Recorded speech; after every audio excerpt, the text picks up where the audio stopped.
Hey, this is the second video for the do-it-yourself Pyro-Mag Fire-Starter kit that we carry. And today, on this video, we're going to go through the process of turning the top. The top is the piece that holds the striker or the high-speed steel knife. If you notice, there is a taper on one end on the tenon that goes into the handle, so when you put it into the handle and twist it, it locks in place.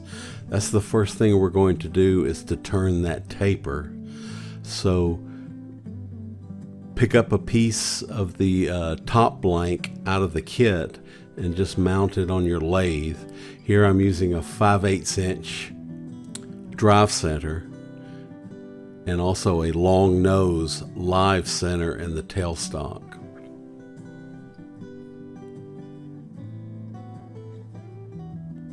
The first thing we're going to do is want to turn the blank around.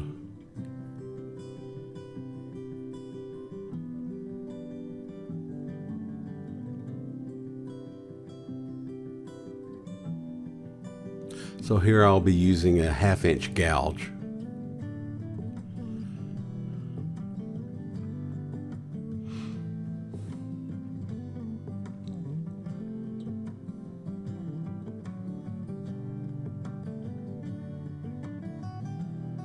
This gouge makes quick work of this process.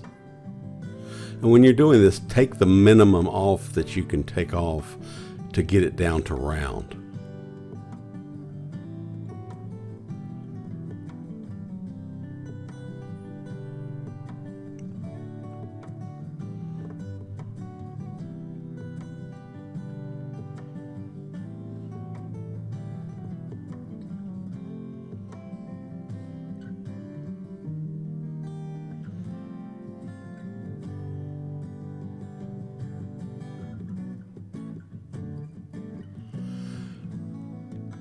Now we're going to put a 4-jaw chuck. This is a Vic Mark chuck with the long nose jaws.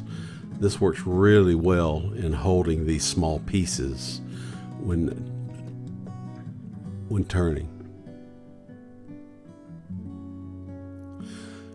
Now take the blank that you just turned and put it in not very far, about a little bit over 1/8 to 1/4 of an inch. And that way it gives you plenty of room to turn the tenon. And then bring your tailstock back up into the pre-drilled hole and tighten the jaws. Now when you go to tighten the jaws, you don't have to tighten them very hard. If you just wrench down on these jaws, it'll make depressions in the blank, which you don't want to do. So just get it snug.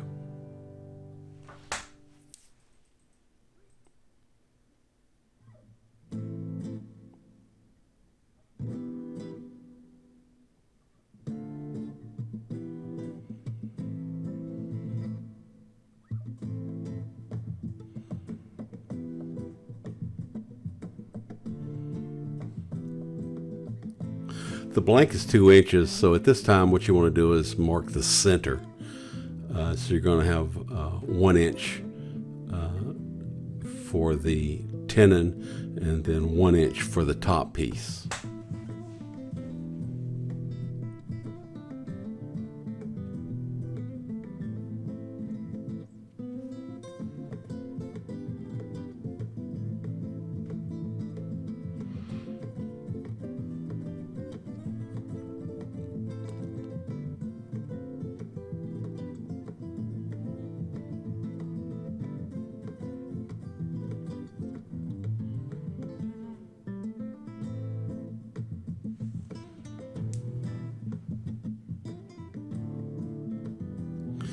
So when turning this tenon, you're turning a taper, and the hole in the handle is a 5/8 inch hole.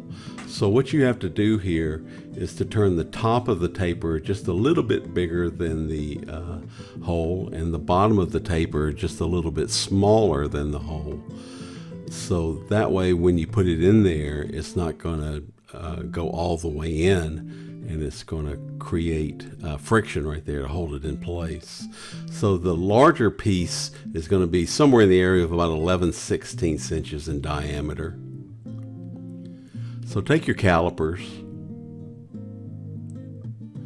and measure out to 11/16 or somewhere in that area, just so long as it's a little bit bigger than 5/8.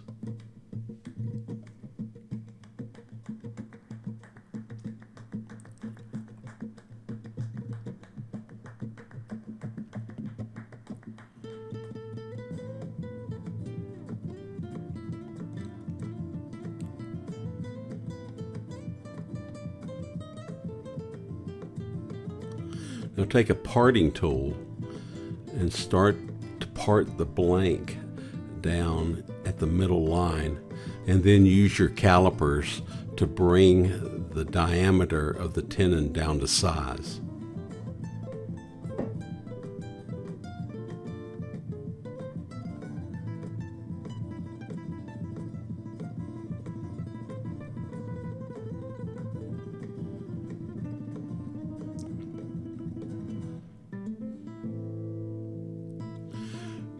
Now we need to bring the end of it down to size, which is just a little bit smaller than 5/8.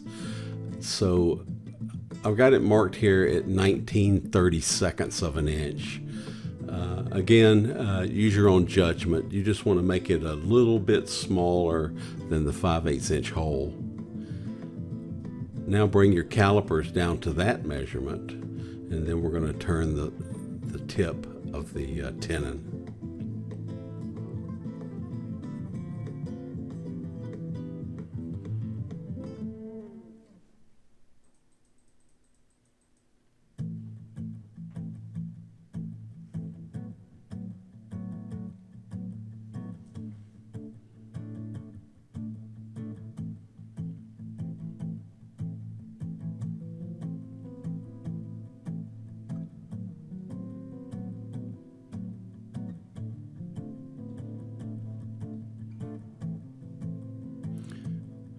I always put a small bevel right on the tip, and that just gives it a nice professional look, and it also takes care of any kind of cracking that may occur.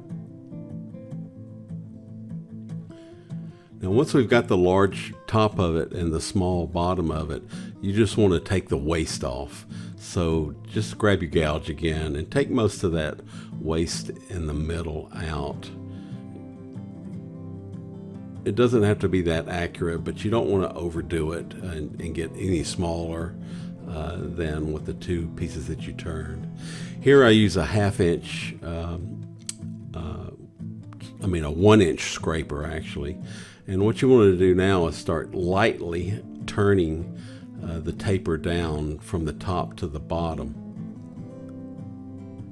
Don't take a lot off, because these are small pieces. And if you press real hard, it'll take too much off. So now what we're going to do is just kind of trial and error.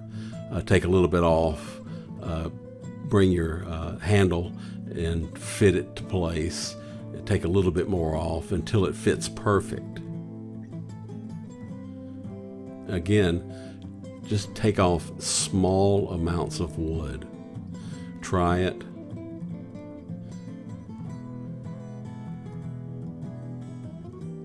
A little bit more.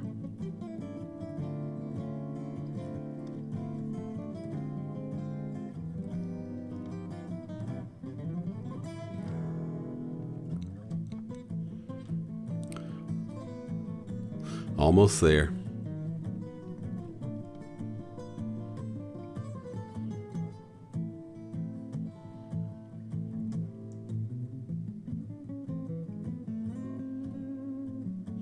Just a touch, and that should about do it. It should fit pretty nice.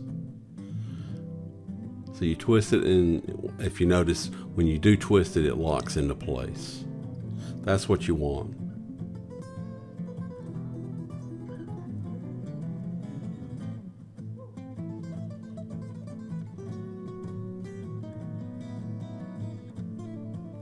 So now we're going to turn the top of the piece.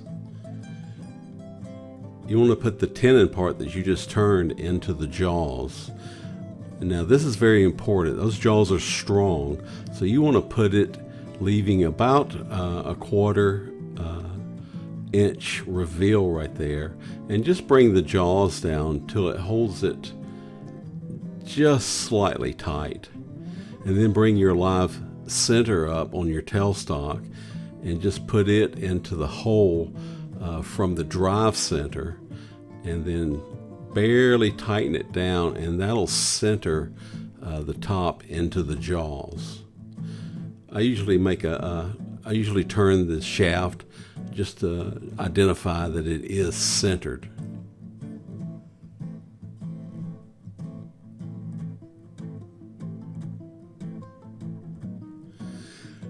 Now with this part of the turning, you got to make really light cuts. You can't dig into this thing. So I use my gouge to bring down most of the wood in the top to where it needs to be. And then we'll use the 1-inch flat scraper to bring it down round and finish it. And here, use your own imagination. You don't have to necessarily keep the same shapes that I do, but that's what's great about this kit, is that you can pretty much do what you want to do and get a design that you really, really like. So here I'm light cuts, bringing down the edges in order to give it a rounded shape.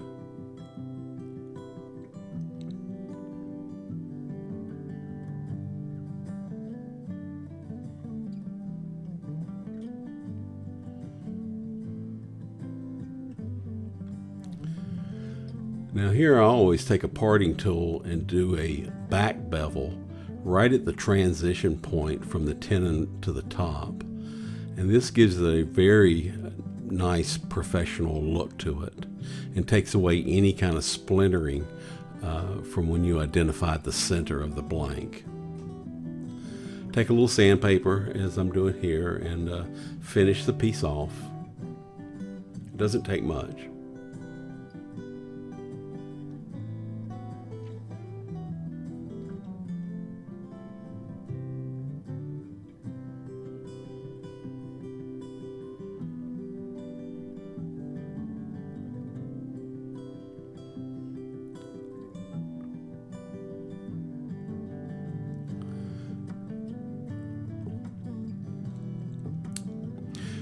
And that's it. You've made a top. You've made the bevel. The tapered tenon. It locks into place and it fits right into the handle. I appreciate it, and stay tuned for the next video, which is going to be assembly and finishing. Thank you.